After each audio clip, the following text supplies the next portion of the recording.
And I'm Sal Cosenza. And welcome to Abstract Essay. Abstract Essay is created to empower artists like us. Don't you think, Mr. Sal? I do think you're an artist. I don't know what I am, but Yes, you are. are we Yes, are we allowed to call ourselves artists? I I, guess we could, right? I think so. Yes, we I are always think artists. about that. Yes, we I'm like, deserve it. yeah, you're right. We're heroes for what we're doing. No, just We deserve it to call an artist because we are doing something good to the world. well, yeah, and we react, right? We react in our own way. That's the beauty of art in all its forms. That's Yes. why we're always encouraging you all out there to pursue your creative exploration, your creative desires. Yes. People speaking of art, Mr. Sal also an author. Can you plug in your book, Mr. Sal? Oh, I'd be happy to, Daniel. Yes. Yeah, so my book is called, you could see it, I think, on the screen right now, right? It's called Yes. Manhattan, The Rising War. It came Yes. out June of last year. It's already coming up on almost 1 year anniversary, but it's still on the Amazon bestseller list.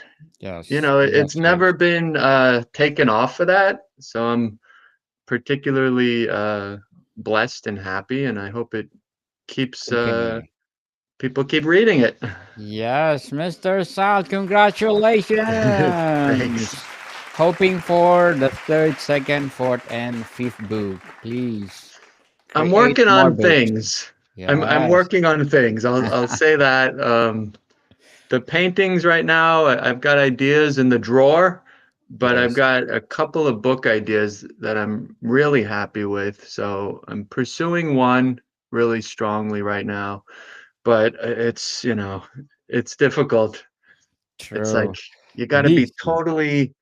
It's like you have to check off everything, at least in my mind psychologically. I have to check off all sorts of boxes and then say, all right, it's a go. Let's do it. So Yes. I'm almost there.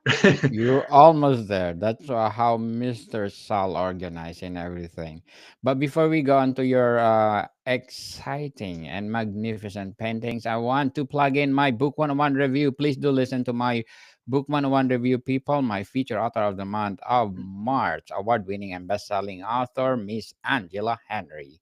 So our first episode is done already. I already published, so please listen to it or watch it Yes. on Spotify or whatever you listen your podcast.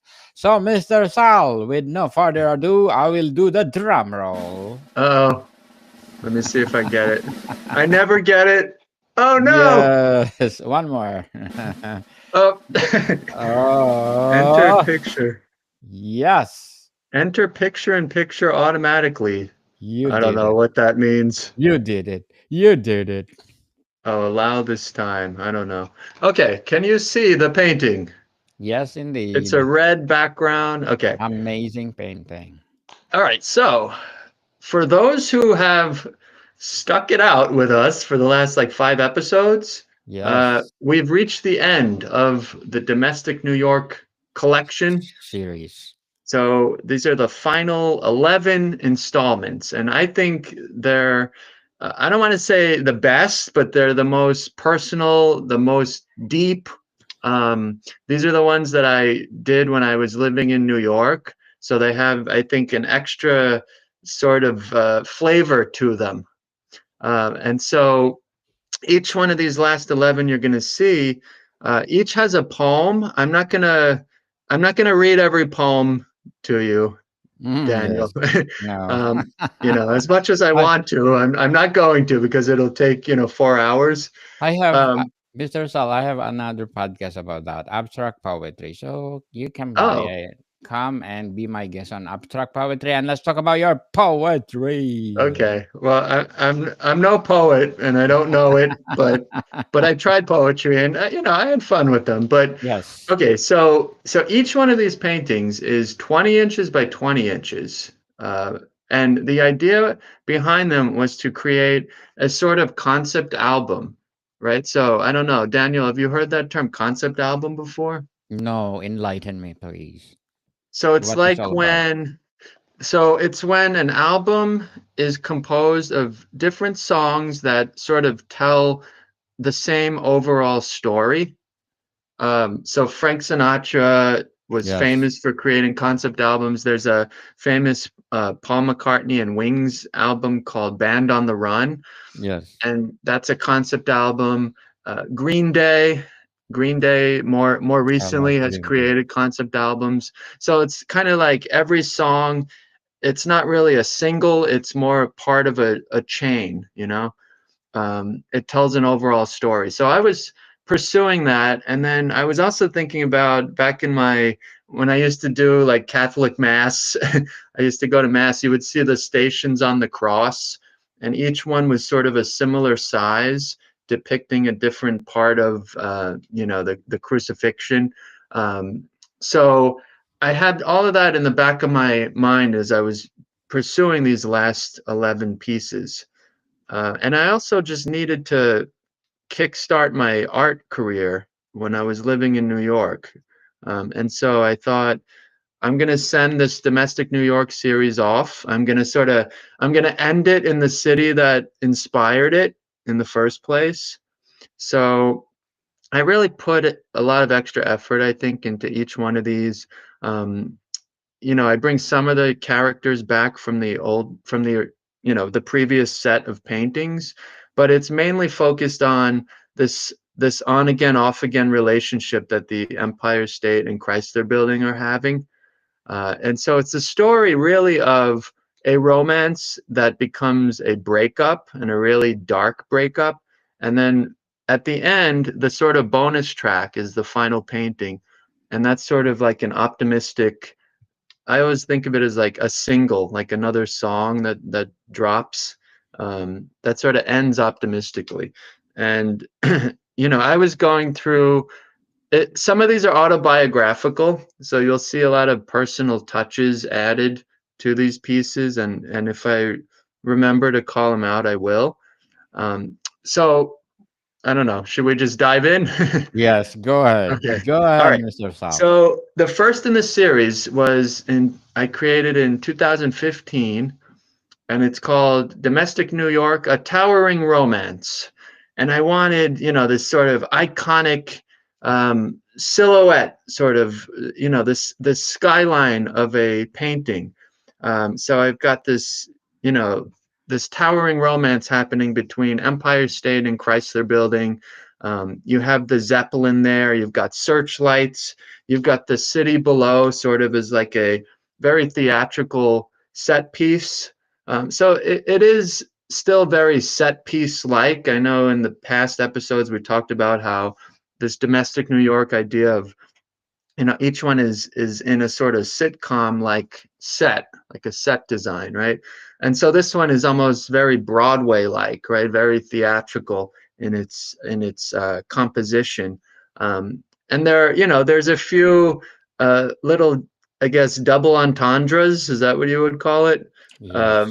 The location of the Zeppelin, does it have to be there? Maybe not, right? But it's suggestive. I don't care, right? And It's suggestive.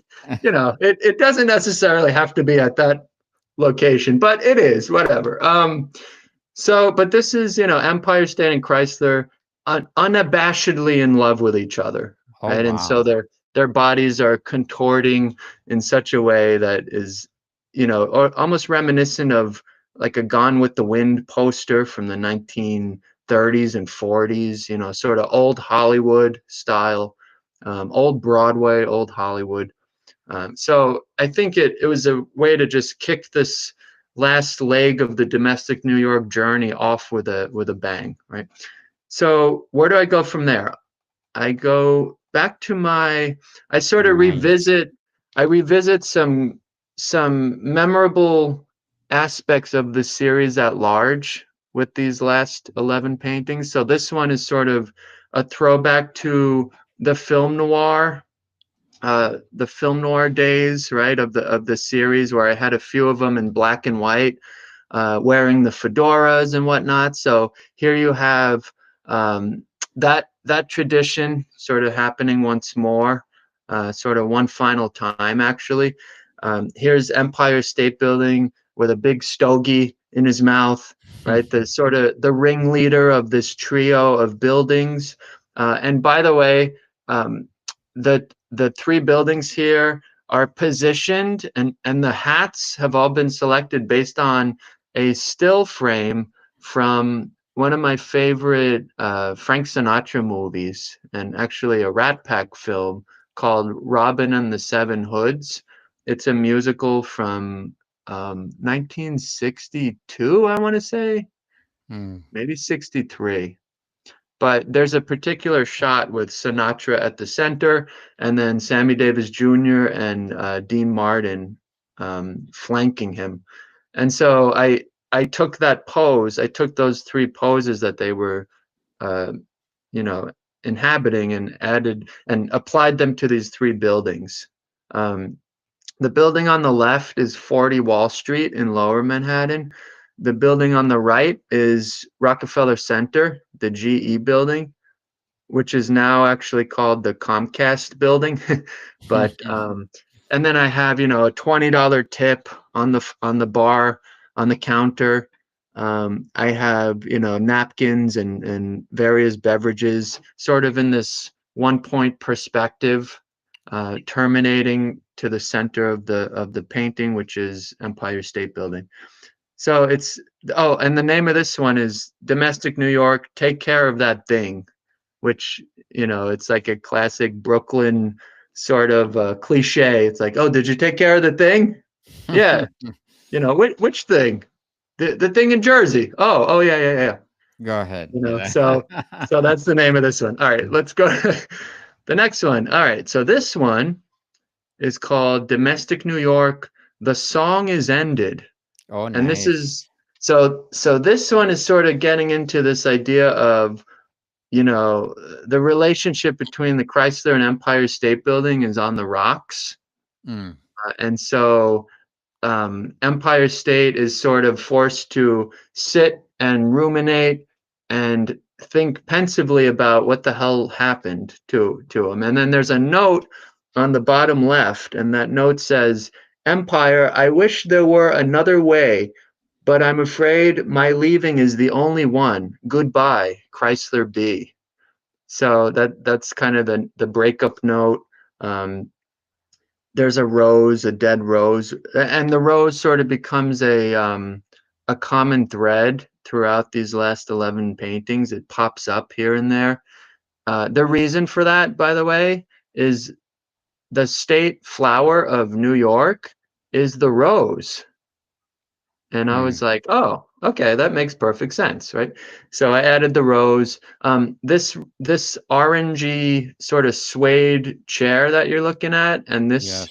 this backdrop with the window mullions, with the blue light, it almost looks like a Blue. prison. It almost looks Mm-hmm. like an abstracted jail. So I took that. I basically copy pasted that set piece with the couch, Yes.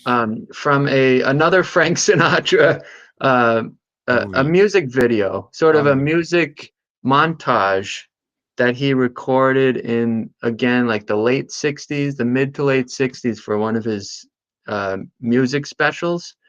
And so in that, he's singing a lot of torch songs, he's smoking, and he's surrounded by this sort of environment, including that beautiful chair. So I sort of, again, I sampled, right, from a lot of different sources. So here's yet another sort of Sinatra reference baked in, but of course, Empire State Building is replacing Sinatra in the chair.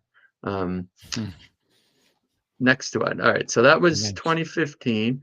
Okay, this one is the next in the order. So now I sort of, as we get through the rest of these paintings, it sort of traces what's going on in the mind of Empire State Building, uh, because of the breakup, and then what's going on in Chrysler Building's head. So this one is called Domestic New York, the Frigoli. Let me see. Let me just get the cursor down. The Frigoli Delusion. Yes. So, do you have any idea what that means, Daniel, for goalie delusion? No. Enlighten me.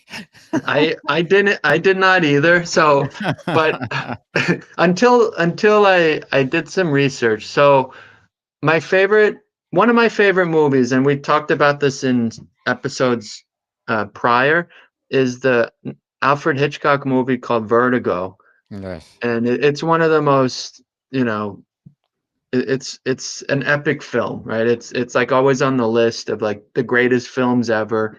Um, but there's a scene where Jimmy Stewart's character is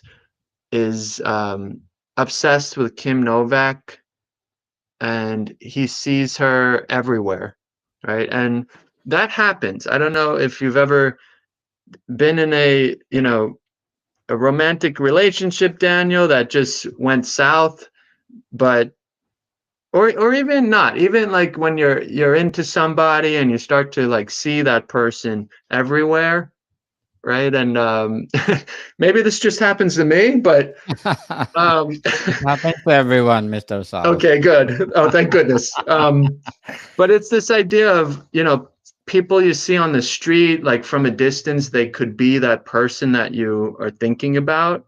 So that's called Frigoli delusion, right? It's named after someone named Frigoli, who was probably like a, philosopher or a theorist or something, um, or psychiatrist, right? But it's this concept of seeing people, even though they're not that person that you think they are. Hmm. So in this case, I'm taking another set piece. I'm taking from the movie Vertigo, and I'm taking those ideas from Vertigo, where Jimmy Stewart starts to see Kim Novak everywhere. But in this case, I have Empire State Building looking around the restaurant, and every single character, whether they're sitting down, whether they're at the bar, they look like Chrysler Building, right? And so he's sort of in this trance. He's in this Frigoli delusion where he's tricked himself to believe that every person around him, every building around him is the Chrysler Building. But the truth is in the mirrors. So if you look in the way back here in the center, almost in the center of the painting, you can see there's a mirror here, and there's a Chrysler Building looking at the mirror at the reflection, but the reflection is revealing a different building altogether. So in reality, these are not the Chrysler Building, right? So it's a psychological trick that Empire State Building is on, if that makes sense. Does that make any sense? Makes sense. Makes Okay. sense, Mr. Sal. Go ahead. Yeah. So we're witnessing a character, Empire State Building, sort of falling deeper and deeper into delirium, right? Like he's like the breakup is hitting him very hard, let's say. Right. And then I'm using another Hitchcock trick was he used complementary colors. So the red wallpaper juxtaposed with this green necklace that Chrysler Building's wearing is meant to focus your eyes. Like we have a tendency to focus on green if the red was a backdrop, and vice versa. If green was the backdrop and I had a red element in the foreground, you would focus on that red element. So there's a lot of things going on in this piece. So then, okay, so then where do I go from there? We go to domestic New York, the humanity of clowns. Yes. And so this is I think the only painting in the domestic New York series. Remember, I did 57, I think 58, 57 of those in this series. This is the only one that's a self-portrait. So that's supposed to be me, uh, dressed up as a clown, as Pagliacci, the sad clown. So, living in New York for I think, when did I move there? 2012. This came out 2016. So for 4 years I was in New York, and I think the more I was living there, at times I felt like I was a just like a clown. I can't really explain it.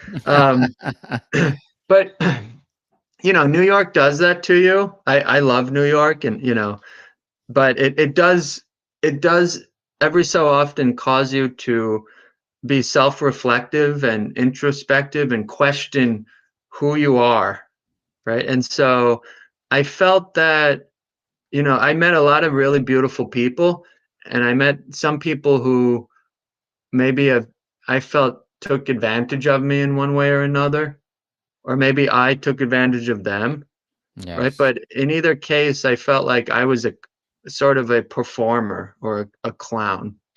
So I sort of took that metaphor, and ran with it. And so here you have me applying the makeup to myself, right? You have the clown nose on the table. You got the little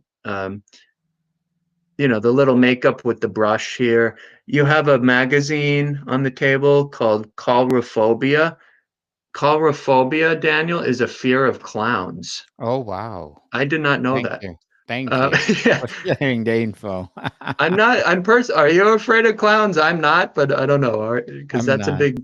Okay, I know people Yeah, are, you're right. afraid, yes. I never understood it, but I guess it makes sense.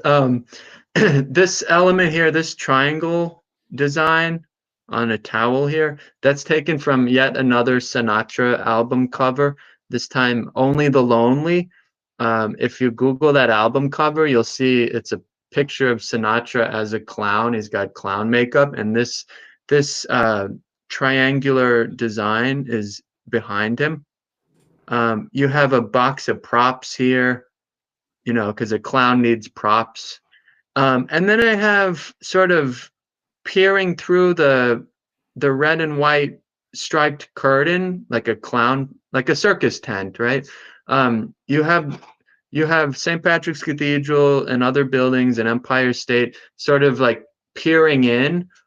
And I remember that was a metaphor for the city sort of, my relationship with New York at the time was, it's kind of like the city's there, the city's observing my role, my clowniness, if you will. Um, I don't know. So it was a very sort of interesting self-assessment that I think I was pursuing with this particular painting. And then the roses continue. So here's a vase of dying roses. So these have a sense of melancholy to them, a lot of these paintings. That's why, they're probably more personal than the previous like 50 or so. Um, okay, this one. So what's going on with Empire State Building at this point in this story? So Chrysler Building left him, and this one's called Domestic New York, the Cliffhanger. And so Wow. he's cliffhanging off of, again, the Chrysler Building, the gargoyle of the Chrysler Building, but this time it's a full scale version of the building. Um, and he's not, you know, he's not gonna jump, but he's thinking about it, or at least he's looking down. uh, and again, these got dark. I had some lovesick moments, let's call them, like you know, dating moments that Wrong. went went wrong. And so, what am I gonna do as a painter? I'm gonna memorialize those in my paintings, right? Like, of course, right? Those It are was what a those are the days. Yeah, right. And it's a form of therapy. This is why art is therapy, because it helps you work through whatever problems you're having. Yes. So again, I I injected some of myself into this situation that we're looking at here. So you have, and the background here, the backdrop is based off of a Batman Returns film still. Batman Returns is the Batman movie that's set during Christmas time, and it's a wintry sort of beautiful, gloomy version of Gotham City, which I always loved. So Nice. I wanted to sort of capture the spirit of that version of Gotham as my backdrop. So this one's called the Cliffhanger. So at least the good news is Empire State Building does not jump. Yes. Um, However, he's sort of still falling apart. And in this next one, Domestic New York, The Other Side, it's called, you have Empire sort of somehow, getting by, right? He's back in his apartment. The laundry is piling up.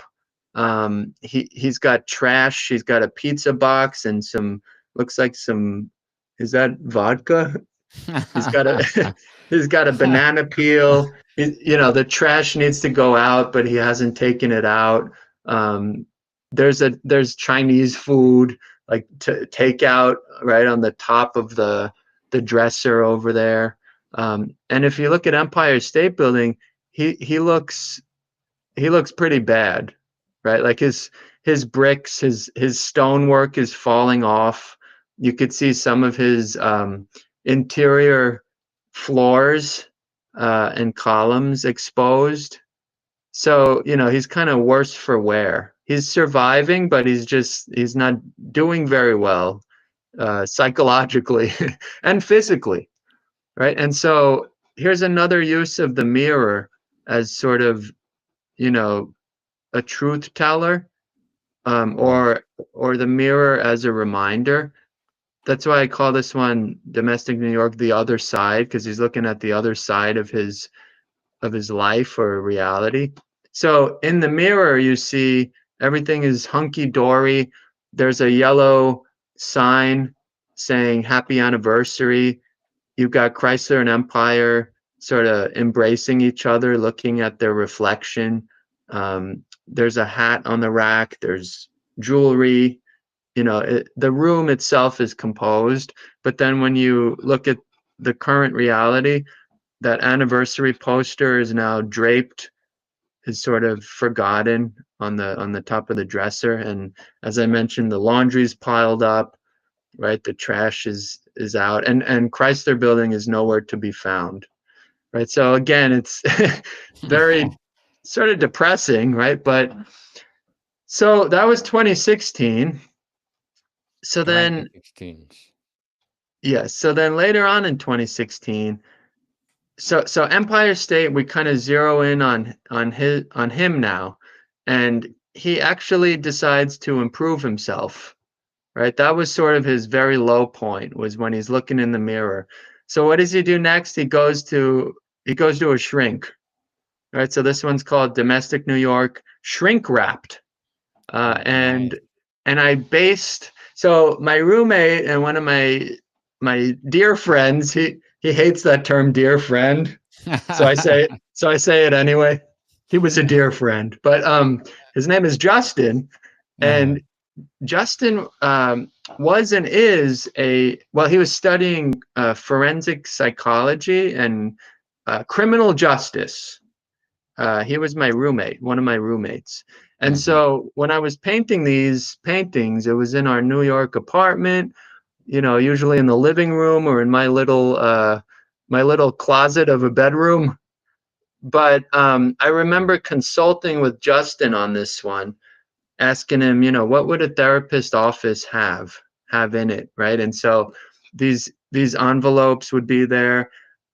Here's a Rorschach deck, like the Rorschach exam. I Yes. think I don't think I'm pronouncing it right, but it's but it's that thing. They're like symmetrical, and you're supposed to look at them and associate the image with something that pops into your head. And I remember Justin tested us once, me and my other friend and roommate, Tamam, and we saw some interesting things in those cards. So I have a Rorschach deck here. I have a certificate here, a therapy, like this is a certified therapist. Here you have a window looking out onto the street below. Here's the therapist himself sitting in a very comfy chair with his notepad, slightly balding at the top.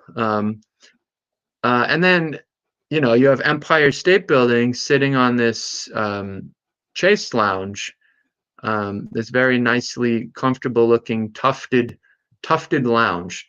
And then you have the ceiling fan sort of dropping down.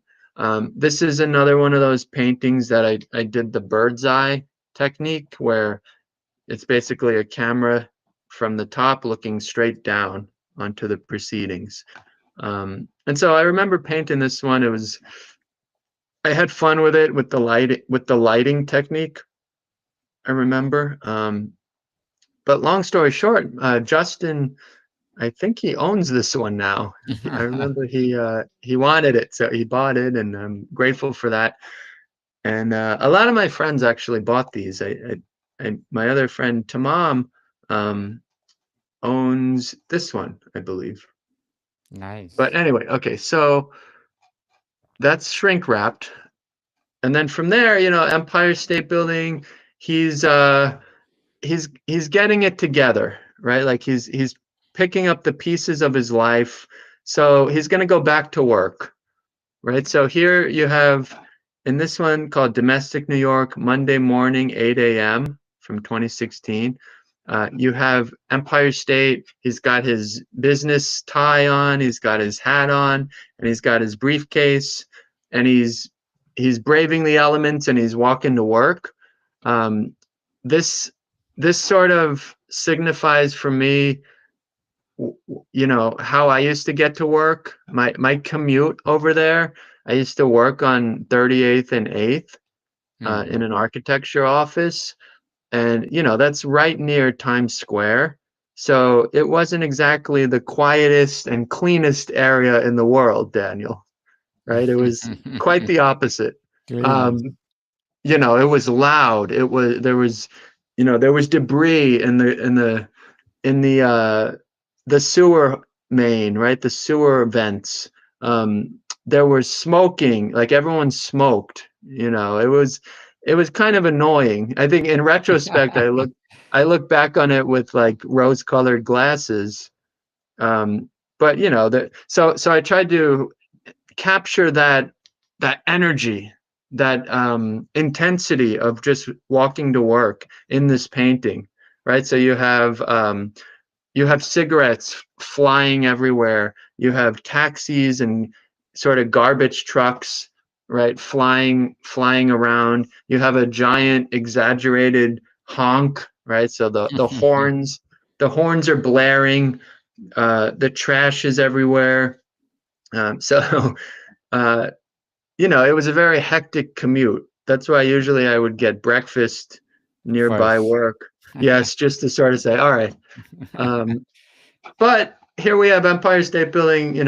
At least he's trying to get back into the routine, right? Okay, so next, roses never lie. So Oh so wow. while Empire State Building is getting his life back together, um, Chrysler Building, what's going on with her, right? So here she is, sort of sitting in this Art Deco space. The chair itself, I remember it's sort of like a custom design. Um, I'm thinking to myself, if Chrysler Building's going to sit in a chair, what would the chair look like? And it's got these Art Deco elements to it. It's got this ornament, those finials. These are called finials at the top of the chair. Those are based on designs that are on the actual Chrysler Building. But here she is, sort of in full view, sitting and noticing on this table here another dead rose. Um, and then on the back on the wall, I have the Domestic New York, um, a towering romance, right? So the first painting that we saw today, so the first of that last set is once again shown here, and it's this idea. It goes back to this concept album idea where things are moving in cyclical fashion. So things repeat, right? So if track one, um, here, let me go back. If track one of the album is this piece, Yes. right? And I've got a final track on the album, then I should sort of um, echo track one in some way, right? And Oh, so that nice. yeah, so that's why I have that first painting in this one as well. In the last, this is the second to last painting, but in that set of 10, you have a sort of cyclical repeat, right, happening. So it works sort of like in a loop. Um, and on the left, I have three eligible bachelors. Um, these are very generic New York buildings, but they're each holding beautifully alive roses, right? They're trying to woo Chrysler Building, but for some reason she keeps looking at this dead rose and the memories, the painting on the wall, and she's starting to have second thoughts. And so, if you look at those 10 as they were, um, if I left it there, I think, as a viewer, you would probably determine that eventually those two end up back together. Um, and so that's kind of how it was for 3 years. I sort of left it there. These paintings were exhibited in a couple venues throughout New York. If we have time, we could look at those photos of the show. But it was kind of cool to see them all sort of displayed together. Um, but then what happened was, fast forward to 2019, and I recently I applied to exhibit my work in another show in Queens, New York, at LaGuardia Community College. So I submitted some paintings, and then I got selected, right? And so I was able to exhibit those 10 paintings once again, right before I left. So I left in 2019. I moved away from New York, but before I did, I had this show. So this show was up even when I was not there anymore. So I had to fly back a few months later and pick up some of the pieces. Um, but I wanted to sort of commemorate this. This is my last sort of big statement while I was living in New York City, right? And so I wanted to create one more painting, part of that series, and it would sort of answer this question of whether or not the Chrysler and Empire State get together again, after what we had just seen. And so I just said, you know what, the hell with it. Let's bring them back together, right? And so I create in 2019 this one, the Domestic New York, the Bed of Roses. Um, Nice. and yeah, and this one I really, it's kind of like, this is my sort of farewell letter to New York while I was there. And so I really gave it my all. Again, the roses are front and center here, right? I create this rosescape, this very abstracted environment. So you have rose petals, you've got a rose carpet, you've got the rose bed and pillows, and then a blanket of roses covering the buildings, and here they are reunited, right? So it's almost like a fantasy scene, right? They're finally like together again. You've got this very dramatic spotlight sort of hitting them, so each one has an extra sort of glare, an extra glow to them. They're so in love, right? They've rekindled everything. And I remember right before I painted this, I took it as like divine intervention, because I was walking around Harlem. I lived with my roommates. We lived on 142nd Street and Broadway, which is in Harlem. And I remember one day walking outside, on the sidewalk was a rose petal. It was just a random rose petal somebody must have bought for someone, and the rose petal dropped. And I picked it up and I kept it, and I was using it as creative inspiration, right? And then I was in Brooklyn one day, and in the trees, somebody threw a bunch of flowers out of an apartment, and they landed in the trees. And so one of those flowers was a rose, and it was actually this rose that you see here. And so I took that rose with the stem, and this sounds crazy, but I still have that rose. I mean, it's like a shriveled up thing now, but I still have the physical um, rose that I found in New York, and I took that as a sign, right? And then, it's even more poetic, I thought, that the rose is the symbol of New York. The rose is the state flower. So that was it, right? I'm like, all right, let's make this piece. So I completed it in 2019 in time for that final show that I had been a part of in LaGuardia Community College in Queens, New York. I was really happy with this one. I think it sort of put that final stamp on the whole series for me.